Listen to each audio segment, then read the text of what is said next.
Weekly Recap. I'm Anchorman Isaac Hedges, joined once again by Anchorman Jacob Fulmer. In our top stories tonight, we'll be revisiting the Iran conflict, looking again at the DHS government shutdown, and an AI-run store. All that and much more coming up on GWP Weekly Recap. In a few moments, also, we have the weather and sports segments coming up. You will have to stay tuned for that, though. In the meantime, there are a number of recent events to get to. As many of the folks at home have heard, are likely getting tired of hearing about, there have been a number of major recent developments on the war ongoing now in Iran. Jake, what do we know about that? Yes, we've got just a couple of big top story, or I guess headlines within that our top story tonight, including the U.S. continuing its blockade on Iranian ports. So that remains in place. President Trump confirmed that the Navy will continue to restrict access there. So we also heard from the Secretary of War, Pete Hegseth, who mentioned that the blockade would remain in place as long as it needs to. And at this point in time, it does seem like we're continuing to expect that for quite a while. And so the other kind of new information that we've had is that Hezbollah has also resumed attacks, even though the ceasefire has been extended for an additional few weeks. Absolutely, yes, the major recent developments on that. Also on the Iran conflict, we know that Iran has not yet produced a unified negotiating position. Again, we've covered this in the past here, past editions of GWP News Weekly and at GWP Weekly Recap. But even these ceasefires that we have had brokered between Iran and the United States, there's been some doubt about whether those will actually hold, as we've long been adversaries, again, to say the least. Our interests haven't exactly been aligned. So there's been a lot of uncertainty about that. Now, again, Iran, we know, has not yet produced a unified negotiating position as to what exactly they're doing, again, in terms of whether that's going to be favorable to other parties, and namely to the United States involved in that conflict. Now, this reflects an internal power struggle, of course, across Iran with the government between parliament leader Mohammad Bagher Ghalibaf and IRGC commander Ahmad Vahidi. Now, with Vahidi currently holding the upper hand again in those negotiations, not abundantly clear where things will go on that front. Also, not abundantly clear which end of the leadership, again, which side of things in Iran would be more favorable, more amenable to the United States interests. That's about the latest information on that particular item. We will continue to follow that. Another development on Iran, however, drone warfare is continuing. Now, with Iranian-backed Iraqi militias responsible for half of these. Again, there have been a number of recent drone attacks, upwards of 1,000 attacks on Saudi Arabia during the war, which is one of those Arab Gulf countries. Again, one of the ones for exporting a lot of that oil from the Strait of Hormuz. So, again, just a major component of that conflict. Jake? Yes, yeah, that has been a big concern. Of course, Congress has been very busy. Very soon, we're going to switch into talking about the government shutdown. But we also know that Congress, in addition to working on that, has also been trying to limit the president's war powers. So that has been ongoing for this past week or two since the return from recess from the Easter break that they had. And so the latest information that we have is that Republicans are signaling their patience may expire, particularly because that 60 days of war power deadline is quickly approaching. So that's something that we're going to be watching for as well. So some big news with Congress. And as far as the ongoing effects that we've been tracking from this war, that includes some economic impacts. Of course, we've been covering the impact that it's had on the Dow Jones. Within the last day, we've seen just about a 150 point drop in the Dow. That was as of about lunchtime on Friday afternoon. And then overall, in the last several days, it's seen decline of about 2 to 3% as well. And so now it has declined to around 49,100. It is very important to understand that the 52-week low was 39,000 points. The high has been 50,500. And so 49,142 is definitely on the upper end of that, but it is still a little bit down in comparison to where we were yesterday. Also, gas prices have been affected by this war, as we did see a little bit of a decline in the last week because of some of the agreements that have been made with the ceasefires and the war backing off. But as of today, the gas price has been on the increase. Yesterday, the average gas price in America was $4.03. That now rose to $4.05 today. A week ago, it was $4.07. So again, overall, it's been dropping, but we did see an increase within the last 24 hours. Well, that about covers the Iran war. Now going into our next top story, which includes something else that has been stalling, that government shutdown. Absolutely, yes. Major recent developments on that, which we've been covering extensively here on GWP, from GWP News Weekly to GWP Weekly Recap. Again, a number of great places to tune in for this information on a weekly basis. Again, a couple of times a week, including, of course, at the top of the week, GWP News Weekly on Monday nights, and at the end of the week, a shorter version of that sort of news format at the end of the week. A great way to send things off into your weekend. So if you are not tuning into those, you'll want to check it out. Again, don't miss out on that. Now, in terms of the recent developments on the DHS government shutdown, we know that Congress has returned to Washington and faces the lingering DHS government shutdown. This, of course, a partial government shutdown, not affecting all agencies of federal government. It's just primarily affecting the Department of Homeland Security and some of its sub agencies and departments. Now, it's now stretched past the 2 week recess and continues to disrupt federal operations. Now, in terms of the recent developments on that, the situation, the shutdown going on here, again, unfolds alongside the Iran war debate. So, again, certainly with the tensions going on as relating to reaching a resolution on this government shutdown, again, getting things back into a position where they're fully funded, where things are running smoothly. One thing that certainly isn't helping that. Another thing that we've covered extensively here on GWP is, of course, the conflict in Iran. So, again, as if this weren't urgent enough, again, to get the government back in operating conditions, it certainly isn't helped by the conflict going on in Iran. Now, again, because of this, lawmakers are sort of juggling the two conflicts, again, interests with the two, which has made them increasingly difficult, understandably. Now, another thing going on that front in Congress, expulsion votes we've had for Representatives Swalwell and Gonzalez, who are on the docket, which adds political volatility to an already gridlocked chamber. So, again, not a lot of wiggle room already on that front. And we're talking about a couple of the representatives there being expelled. So we will continue to follow that. Not abundantly clear where things will go on that front. If they will follow through with the expulsion of these couple of members of Congress. But again, certainly that will be interesting. You will have to stay tuned for that here on GWP. Now, in terms of other recent developments on this, the administration, of course, preparing supplemental funding. That's 80 to $100 billion for the Iran conflict. The shutdown is becoming entangled in broader budget negotiations. Again, as we mentioned, of course, beyond things going on domestically with the Department of Homeland Security, there is, of course, the Iran conflict as well, U.S. involvement with that to contend with at the same time, which certainly doesn't make things any simpler. Jake? Yes, it certainly doesn't. And so, again, Congress has remained in a bit of, you could say, kind of acting like a circus at this point. Well, they're not the only circus across this country. There's been another circus going on in San Francisco, a new AI run store.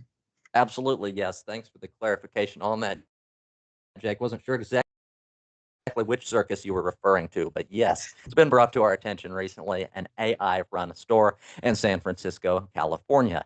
Now, this store, they call it the Andon Market, and it was billed as the world's first boutique run by an AI agent. It was opened April 10th, and as we know, it immediately ran into trouble. Jake, what do we know about it? What happened there?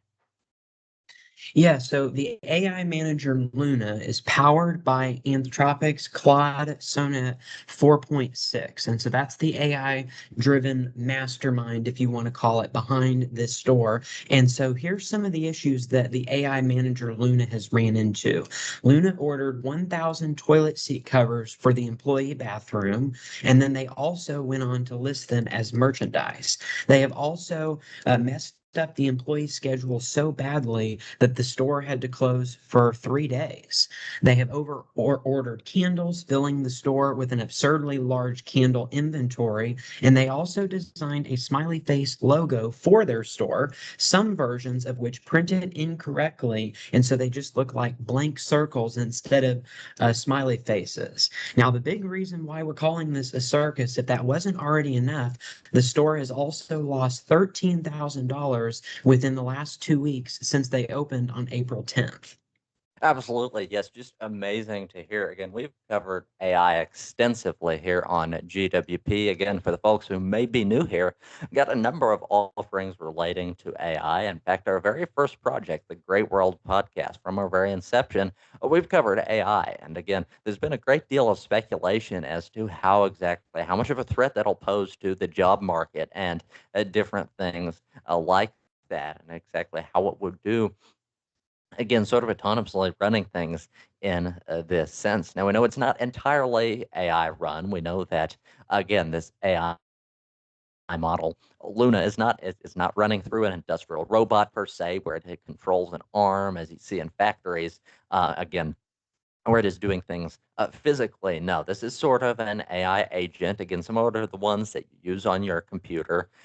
And it is actually hiring the employees for this store. So again, it would be very interesting to have a conversation with some of the employees again and say, you work for AI, what's that like? It would be very interesting to hear about. But again, this Andon store, yes, this Andon Market, as it's called there in San Francisco, was introduced as a project of Andon Labs, again, to see what it would be like for AI to run a store. And they had one goal for it, turn a profit. And well, it wouldn't appear that things have been going well. Jake, as you mentioned, it's already lost $13,000. Yes, and that's quite a substantial amount. I believe you said their initial investment was $100,000. Is that correct? I believe so. I believe so. So it would Yes, appear so that, yeah. yes, Yeah, considerable so it's already loss lost on that thousands of front. dollars from this. Yeah, I mean, it's just the first of its kind that we've really seen at this stage in things. But I mean, this is what we've talked about the future of AI would possibly look like, where an entire store would be hired. You know, we talked about the hiring process, how it might be AI ran. And in this situation, it is completely AI ran as far as the hiring process goes. So it's quite an interesting situation.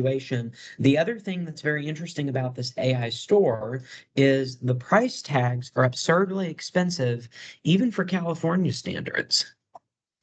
Absolutely, yes, that is one major thing that we noticed, of course, about this store in San Francisco, California. Again, some of the prices, again, even by the standards of San Francisco, again, were very expensive. So, prices, some of those were $40 for a handful of pistachio nuts, $28 for a, yes, again, a number of different things, a bar of soap for $10.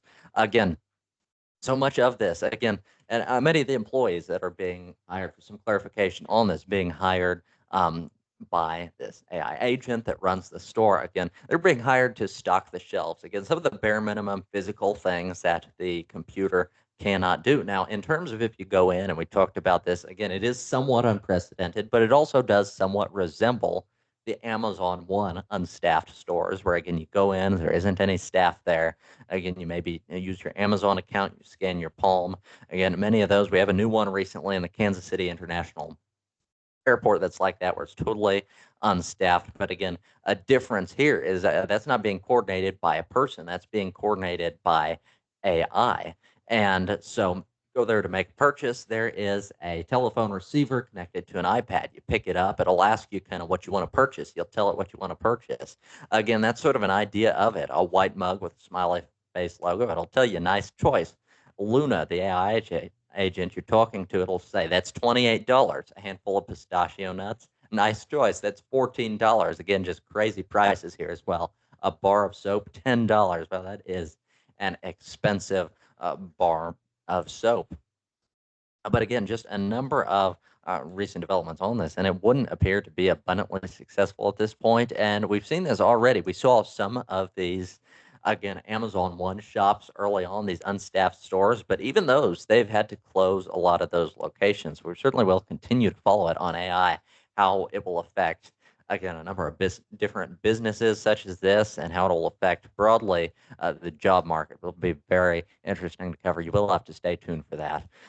Everything on Great World Productions. Jake? Well, $10 bar soap. I remember when the $5 meal deal was things up on news. Now go into weather. Those were the days.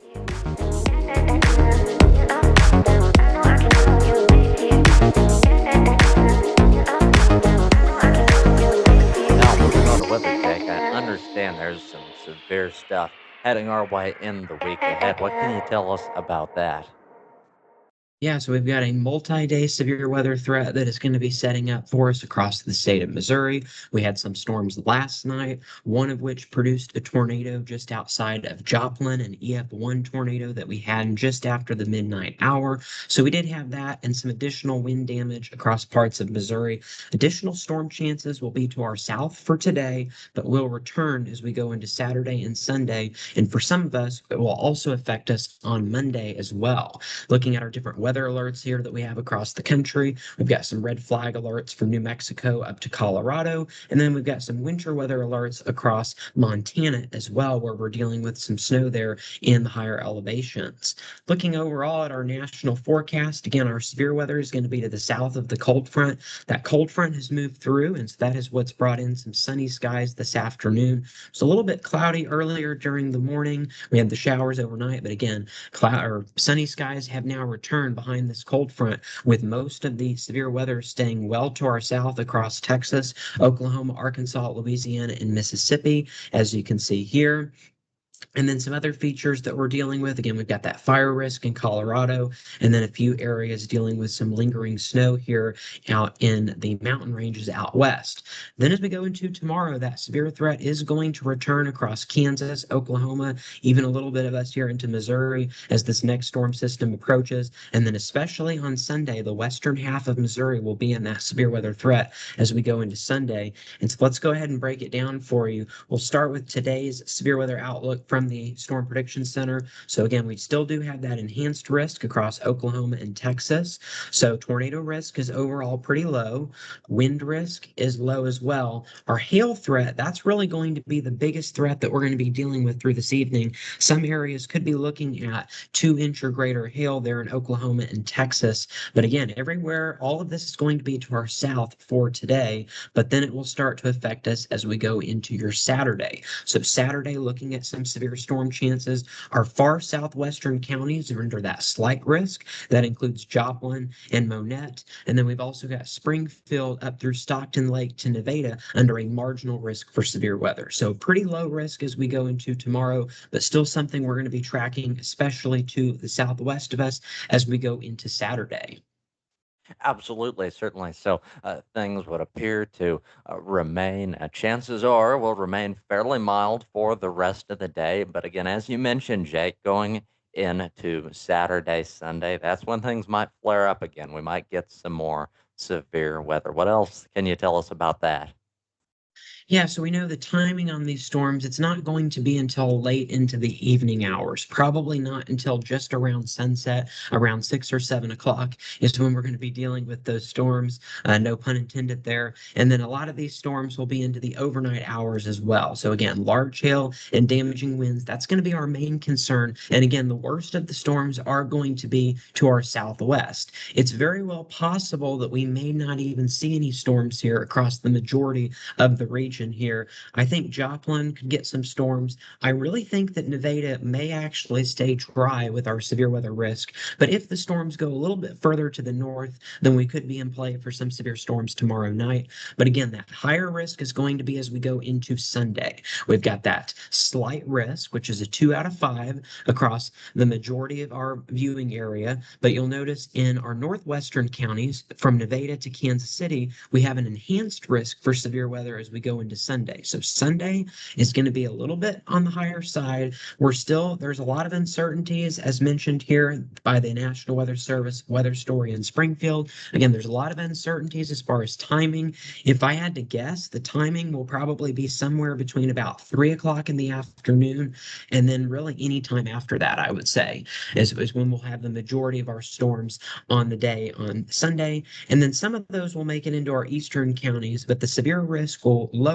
It'll get lower as we go into the nighttime hours on Sunday, but then it will carry over into Monday, where we also have a pretty high risk for severe weather as we go into Monday. So Sunday and Monday looking pretty decent when it comes to severe weather here across the state of Missouri. Absolutely, certainly, Jake. It would appear things could be much, much worse, as you mentioned. Again, things expecting any severe weather we might have. You said chances are to start around 3 o'clock in the afternoon. Would go again beyond there throughout the night. So certainly we will continue to follow that. In the event of severe weather, of course, we occasionally will go live with that in the event of severe weather. Often do, in fact, on GWP Live. You will have to stay tuned for that. Again, we always attempt to post, give a bit of a notice whenever we're going to be live. Again, to a degree, these severe weather events can be anticipated. But again, for your best bet, you'll want to subscribe to the YouTube channel, Great World Productions, and hit that bell to receive notifications anytime we put out something new. When we go live, you'll receive a notification. So, in the event of severe weather, you do not want to miss out on those things. They are crucial. So, subscribe to Great World Productions on YouTube, ring the bell to receive notifications. Jake?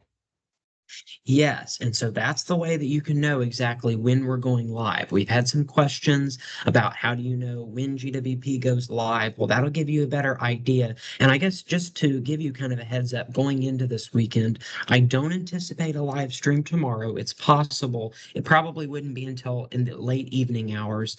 On Sunday, I think again, anytime after 2 or 3 o'clock, we might start a live stream. That's just kind of a rough estimate. We're still a couple days out, so still some uncertainty.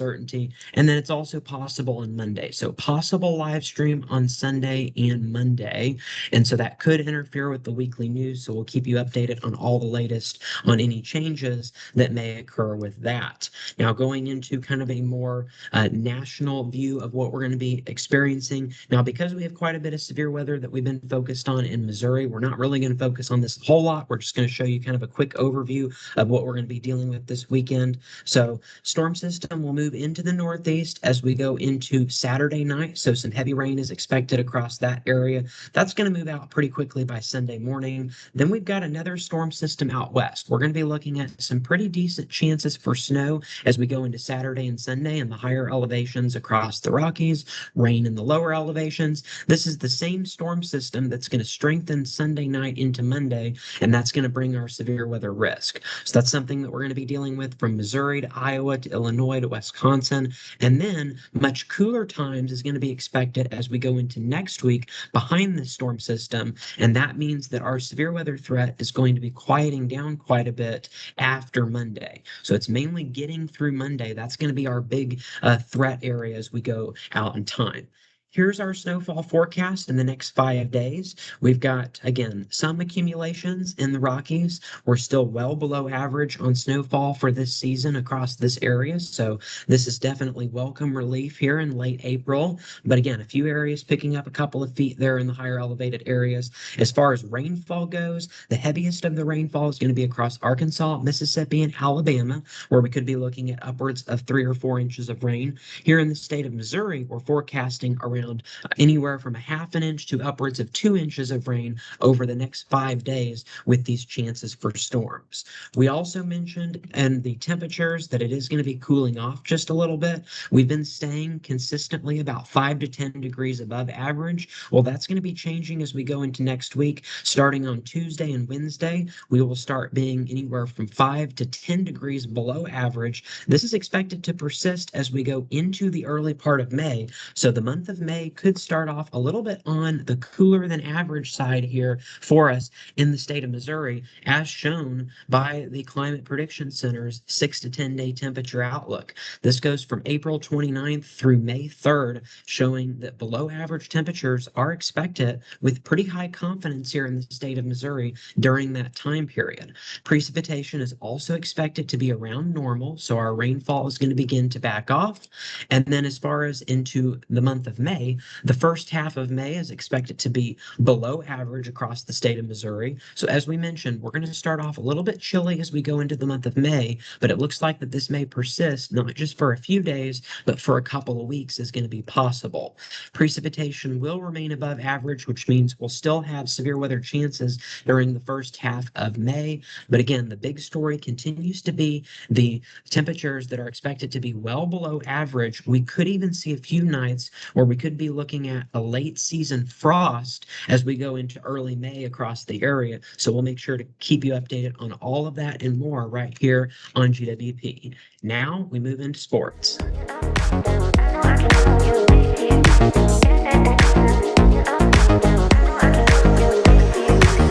Now, moving on to sports, Jake, it's my understanding we've had a number of recent sporting events, not least of which including the NFL draft. What can you tell us about that? Yeah, so you might have noticed the football graphic coming across in sports, and you may be wondering that seems a little bit out of season. Well, that has to do with the fact that the NFL draft is taking place this weekend. The first round, of course, was yesterday, Thursday, April 23rd. Later tonight at 7 p.m. Eastern Time, we will see rounds 2 and 3 of the draft, and then the draft will conclude Saturday afternoon starting at lunchtime, rounds 4 through 7 being the last few rounds there in the draft. But of course, the big headlines were from last night with the round 1 draft, which, by the way, is there in Pittsburgh, Pennsylvania.